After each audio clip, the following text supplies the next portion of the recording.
I have damaged hearing. I have degraded hearing. I have severely asymmetric hearing, meaning what's coming into this ear and what's coming into this ear are not even remotely the same thing.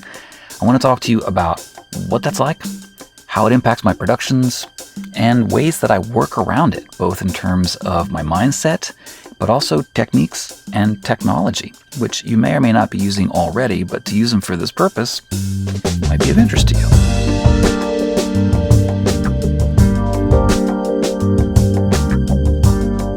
Welcome to Kush After Hours. My name's Gregory Scott. Tonight I want to talk to you about something that not enough engineers talk about, in my opinion, especially professional engineers. And I can understand why. I really can. At the same time, I think it does our community a disservice by keeping a sort of lid of silence on this thing. Because there's issues of shame around it and fear and there are all kinds of emotions around this. And I'm talking specifically about degraded or damaged or compromised hearing. So most of the engineers that I know, and I know a lot on all levels. I know a lot of you that are working really in the bedroom studio level, which, let's be honest, that's what I'm doing too. I know a lot of people who have a lot of Grammys on their walls. That's one of the perks of building the toys and making plugins that engineers love, is that I have a bit of a Rolodex, and so I get to chit-chat with people that are doing top-level work, and I get to pick their brains. That's really my favorite part, but also just, talk about stuff, and you hang out with people for a while, and you get to know them. They share information with you. And hearing loss, degraded hearing, is way more common than you might expect. So if you have it, if you suffer from it, take heart. You're not alone. So tonight, I'd like to talk to you about my own issues with hearing. I have damaged hearing. I have degraded hearing. I have severely asymmetric hearing, meaning what's coming into this ear and what's coming into this ear are not even remotely the same thing. I want to talk to you about what that's like, how it impacts my productions, and ways that I work around it, both in terms of my mindset, but also techniques and technology, which you may or may not be using already, but to use them for this purpose might be of interest to you. What I'd really like to do in sharing this is to kind of open up this dialogue and get some stuff happening in the comments section from all of you to find out where you're all at. Even if you just chime in and be like, I'm 30 dB down at 6K, and I'm not pulling that number out of thin air, because lo and behold, these guys are down 30 dB at 6K. Part of that is because I just have a hole in my hearing from playing the drums. I started wearing earplugs religiously starting around the age of 19, but that left 4 years prior when I was very much into bashing the drum kit, and I had a boombox right over here and just was playing because I didn't have any money. I'm practicing in my parents' basement. I'm 15 years old, and I got Led Zeppelin and Rush and all this other stuff blasting this ear, and my hi-hat, my ride cymbal, and I'm just banging away on the drum kit in this untreated concrete bunker of a basement. I burned a hole in my ears at 6K. That's part of it. The other part of it for me is that I have tinnitus. I've had tinnitus as long as I can remember. If you have tinnitus, you can probably relate to the fact that it can cause depression. It can cause obsessive compulsive sort of ideations and focus on the ringing in my ears, the ringing in my ears. It can distract you from being present to reality when people are talking to you, especially when space gets kind of quiet and the tinnitus comes up. It's a thing, right? You know this. The thing about my brain, what's interesting to me, is that since I've had tinnitus for as long as I can remember, I remember being 8 years old, laying in bed, staring at the ceiling, and listening to the ringing in my ears, it wasn't unpleasant to me. I didn't know that it was because there was some sort of damage happening. I'm pretty sure it's because around that age, I spent a lot of time in the woods with my father working a chainsaw and cutting wood. Great activity for an 8-year-old, right? This is 70s parenting at its finest. God bless my dad. He didn't know. If he knew, he never would have done this. But, when you're 2-3 feet away from a freaking chainsaw for hours, that's going to damage your hearing. The thing is, when you play the drums, it's going to damage your hearing. When you go to rock concerts or any concert or a club and you're dancing, it's going to damage your hearing. Even if you wear hearing protection. This is the thing. I don't care what you shove in your ears. If you're in a club and that sound system is pumping at like 95 or 100 dB, you will get conduction loss. That bass comes in through your bones and vibrates your skull, and all the little stapes, all the little things in our ears will vibrate to a degree that you will just damage your hearing. It's inevitable if you expose your ears for longer periods of time to really loud sounds of any nature, even with hearing protection. Stuff's going to happen. So be careful with that. And also, I just want to say, I know a lot of you are mixing on headphones out there. Be careful with headphones, because when you put little speakers this close to your ears, even at a moderate volume, for a half an hour, 2, 3, 4 hours, man, you will flatten the little hairs in your ear, the cilia. You'll just flatten them out. And, they pop back up until they don't. All right? The longer you do this, the more you do this, as time goes by, as you get older and they become older and less flexible, and your body in general is just not humming like it used to, some of those things don't stand back up. They stay flat, and then you lose the frequencies that they detected. And it starts with the high frequencies and just kind of starts working its way down. So at all times, I want all of you watching this show right now, whatever you're doing, whether it's riding with the windows down in your car at 75 miles an hour and you got that crazy wind noise going, hold up your SPL meter and just check. Check what's going on in your car. There's a lot of pressure happening. I'm not advising that you be paranoid about your ears or afraid of sound, right? I don't want anybody getting hyperacusis out there. What I am saying is something that an engineer friend of mine said to me quite a few years ago, and it just resonated. He's like, I'm in full-on hearing protection mode, meaning anywhere and everywhere that he can just be kind to or protect his ears, he does it. I like that approach. So, live your life, do your thing, but just be aware and be a little sensitive, because these things, man, they're everything to us. They are everything to us. So, back to tinnitus, hearing loss, whatnot. So I'm 30 dB down at 6K. What else is going on? Let's see. This ear over here cannot hear anything over 12K. A few years ago, it was 13K. 10 years ago, it was 16, 17K. A lot of that is just aging. A lot of it also has to do with the fact that I had chronic sinus infections for a long period of my life. It just was constantly on antibiotics, infections, mucus, buildup inner ears, gunk, stuff. Allergies, another one. Man, if you have allergies, get the injections. Get the shots. Take Claritin or Allegra. Decongestants. You do not want gunk building up in your inner ears, because I'm telling you, after a while, it's not going to clear out so well. And the world gets a little dull. Like that super crispness, I don't really have that in my left ear anymore. Weirdly, my right ear was also on the same exact trajectory as my left, but I've been taking a supplement. I'm just going to throw this out there. This is not scientific. I don't know that this is what's causing it, but I've been taking a supplement called NAD+. It's an anti-aging thing. I don't know if it works or not, but what I can tell you is that after being on the supplement for 18 months, for whatever reason, this ear, which a year ago could not hear anything over 12.5, can now hear 16K. Make of that what you will. I'm really glad to have that back, because this one kept dropping down a little bit, but it's really nice to be able to. So if you have asymmetric hearing like I do, one of the ways that I overcome that, I spoke about in a previous video, is the swap button on my monitor controller, a left and right flip on your mix. There's a lot of reasons to do that. It restores your perspective and gives you that perceptual reset.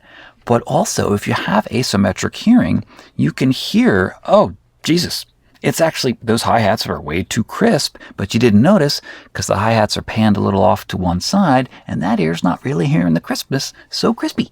So, use the swap to work out the imbalances in your hearing, as well as to reset your brain. It's really handy. All right, so I'll probably get back into some of the other ways that my hearing's a little up. But let's get into techniques and tools that I use to overcome or work around or kind of sanity check what's going on with my hearing. So if you listen to my mixes at all, and you can do that by listening to the theme song to this show, any of the music in the Kush plugin demos on this channel, or hop on over to the Sneaky Little Devil playlist on this channel, or to our website, or find Sneaky Little Devil elsewhere here on YouTube. That's all recorded and mixed by me, that music. And whether or not it's your cup of tea, that's not the point. The point is, if you listen to my productions, you may be able to detect that something's up with this person's ability to hear imaging. I don't know why. I can't explain why. I have never heard and still cannot hear imaging. I hear a lot of people talk about a coherent 3D soundstage. I've talked about it myself. I don't really hear that. I can very much localize left to right. So when I'm panning things around in space, I can tell when I'm nudging things around, but I'm not seeing a concrete picture so much. So I just pan for feel and clarity and masking. Right? So I'm not sitting there building a beautiful window into an artificial world. Other people seem to be able to do that, claim to be able to do that. I don't know. Sounds fun. Sounds really interesting, actually. I'm a little jealous. But I still pan around, and I use panning for clarity or not clarity. So when I want a sound to pop out of the mix more, I will throw it further and further off to the side. And when I want something to be masked, I will bring it more and more into the center. Or I will move the sound around until it's kind of behind another sound, which I can't really see, but I can hear as it just kind of goes away. It's masked. It will reappear, and I'm like, okay. And then I'll find that spot where I'm like, okay, that's just enough of that sound poking out. So that's one of the ways that I use technique. I use panning to sort of work around my hearing deficiencies. I just kind of ignore the fact that I can't hear imaging. I still pan. Let's get over here into some technology. Now, this is a pure technological solution. This plugin here, tonal balance control. Before I get into this plugin, and with all due respect to the geniuses at Isotope, because man, they are geniuses over there. Just want to say, if you don't know this plugin, the idea here is that this will read the overall frequency response of your mix, and you want it, I'll put that in quotes, you want your mix to be falling in this sort of zone here, and you can get low, and you can get high, but you kind of want it in this sweet spot. Allegedly. I think this is like the pink noise curve, I'm assuming that's what this is. Here's the thing. When I first got this plugin and was using it, my mix wasn't fitting inside that tube. And I was like, oh shit, I got problems. And I started trying to fix the problems to get it to fit in there, and then things weren't feeling right to me. And I'm all about the feel, right? And so I was like, what is going on here? So at some point I was like, analyze the music that I love. Now, some of the music that I love very much does, like, it's just right in there, like the way they mixed it and or the way they mastered it. Man, they're right. It's locked in there, and it sounds good to me. But a lot of the music that I love very much does not fit inside this. And it doesn't fit this curve in the same way that my music doesn't fit this curve. I'm like, aha. My music almost always will be up out of this. No, that's not crazy. It's not up here, but it's up here.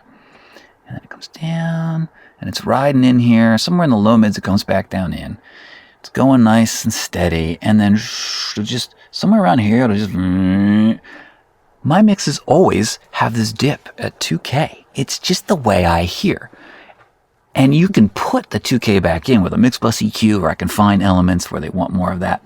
But I don't want it in there. I like the way it sounds a little scooped at 2K. And that's because, to me, 2K is where the sort of crazy, boxy fullness of the 1Ks meets the really hardness of the 3Ks. They all come together around 2K. 2 and 2.5 are like, it's like a sharpness factor. And I'm not a big lover of sharpness. I mean, you want some of it because you don't want your mix to feel so soft that it's not coming out of the speakers. It's not reaching the listener. But if you have too much 2K, if there's too much 2K in a production, in headphones, I have trouble just listening to it. I'm like, annoying. And a lot of productions, modern productions, they're up at 2 to 3K because, man, that's just like such an easy way to get brightness. Like, loudness. Loudness lives 2 to 3K. So, anyway, to my point about degraded hearing, my mixes will go along here, and then somewhere around here, they just kind of, they just fall off a cliff. And it's up there. It's somewhere around 14, 16K. That's also by design. Now, it's kind of handy that I don't like a lot or any 18K, 20K in my mixes because I don't really hear it anyway. So it's like kind of dangerous for me mucking around with that. But there's a reason that I don't have much going on up there, and that also contributes to that sort of dark quality that my mixes have. They're full in the bass, and they're a little down at 2K, and they're linear up to here, and then there's no like super, super duper air in there, but there's plenty of presence in there. So, but I will use this here to just make sure that when I'm working my high frequencies, I'm kind of in that ballpark that I like. Now, you're going to want to go for your own ballpark. So analyze your own mixes, analyze music that you love, take a look at it, and make that like what your target is. And if you can't hear, like I can't hear 6K really, I make sure I know what's going on here. This is a spot check for me. Now, let's talk about how I work the high frequencies that I actually can't hear. I do two things for that, really. This is one of my babies, and this is from Sli-Fi. But Axis has a roll-off. Like, it really starts kind of low, like somewhere around, I don't know, 9K, 11K or something. Axis just starts rolling off very gently. And then by the time you're at 19K or so, Axis is down like, I don't know, 4 dB, maybe 5 dB. I can't remember. I built these things. You'd think I'd know. But the point is that I use Axis all over the place because it sort of simulates that old analog console effect where all the channels were just kind of gently rolling off all that tippity top. Now, it's still there, right? When you use a low pass, it's not hacking off the high frequencies. It's just bringing them down. And if you want to, then you can, and I generally do on specific sources, I will use an EQ somewhere between 13 to 16K.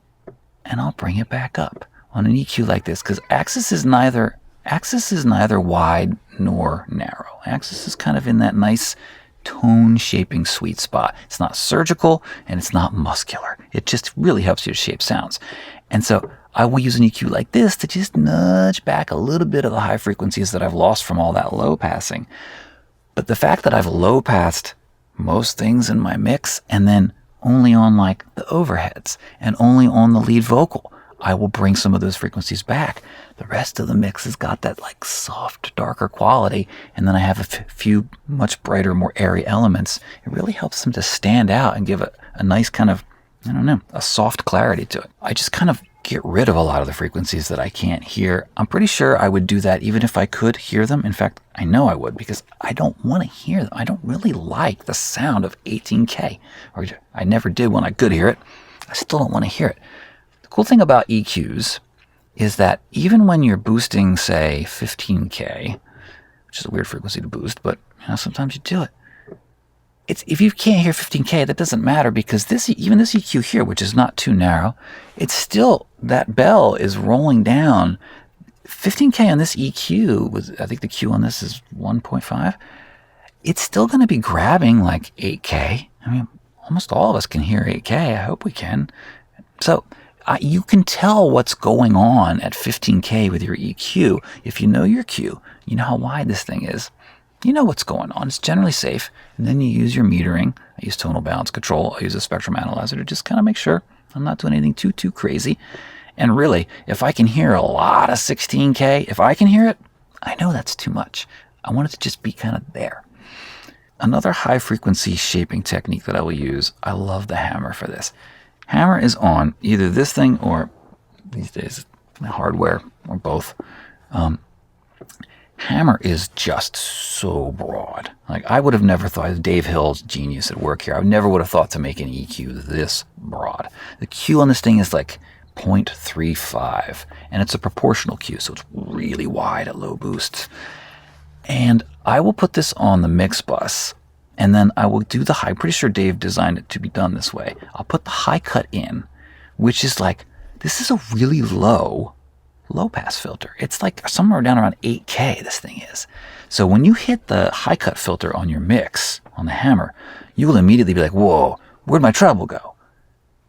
But that brings us to this. Then you come up to either the 10 or the 15K band and you just start lifting it up to give yourself So you got this roll off going and then this wide bump, and you get this shape here where it's like, oh, you get that beautiful air up where you want it, and also make sure that like you're controlling the frequencies that you can't really hear, because all bets are off. If you're not doing anything like this, whatever's happening up there, I don't know what's going on.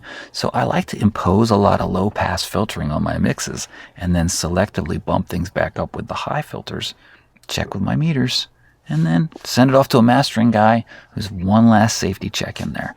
And then the last thing that you can do, and maybe would want to do, especially if you're kind of getting your sea legs here and you know you've got some degraded hearing, is float your mixes by somebody whose ears you trust. And I'm not generally a fan of sending a mix to somebody and saying, how's my mix? Because generally speaking, like, people do that to me, or they try to do that to me a lot. I don't really want to talk about your mix. I want to talk about your production. I want to talk about your composition. I want to talk about your arrangement. I want to talk about the things that are going to really, really matter to a listener. Now, the mix does matter. It absolutely matters. But by and large, the things that really matter tend to get overlooked in favor of the more technical aspects of it. People just kind of throw together a song, don't really know what they're doing with the arrangement. Everything's cluttered. Everything is overlapping too much. It's recorded too dark and too wompy or whatever, or it's too much VI with too many sounds that are in the shrill department. And then they're trying to sort this all out in the mix, and they kind of cram everything together with extreme processing, and they're like, what do you think of my mix? Like, you kind of missed the boat at that point in time. If you have somebody whose ears you trust, and you know specifically what you're looking for, I think it's a great way to go. So I will, as a sanity check, send a mix off to a friend or two with trusted ears. They're a little younger than I am, so their hearing is a little more crispy up top. And I'll be like, everything okay here at 14K, 16K? Am I doing all right? That's all I want to know. They'll hit me back and be like, it's all good. Or maybe you were a little too aggressive on the hi-hats there. And then I just know to just nudge it back or whatever. So always good to lean on a friend or two. So in the comments with what's going on with y'all in your hearing, because I would love to hear about it. I would just also love to see people being transparent and open and a little vulnerable about this, because, man, I'm telling you, most of us deal with this. And the older you get, the more you deal with it. So I hope in some way these techniques and approaches to sound help you if you too are dealing with degraded or damaged hearing. And please, in the comments, share what's going on with your ears. Because, I don't know, it would be nice to release a little bit of the secrecy and shame around this. Because I'm telling you, most of us deal with it. And the older the engineer, the more they're dealing with it, odds are. So even the professional, I get it. If you're a professional mastering engineer, you do not want to be telling people, I can't really hear 14K anymore. But I'm telling you, if that mastering engineer's got some gray on their head, that's a fact of life, man. So, it's not the end of the world. You can do amazing work with degraded and damaged hearing. And I hope that you continue to do so. Thanks so much for watching. My name's Gregory Scott, Kush After Hours. We'll talk to you soon.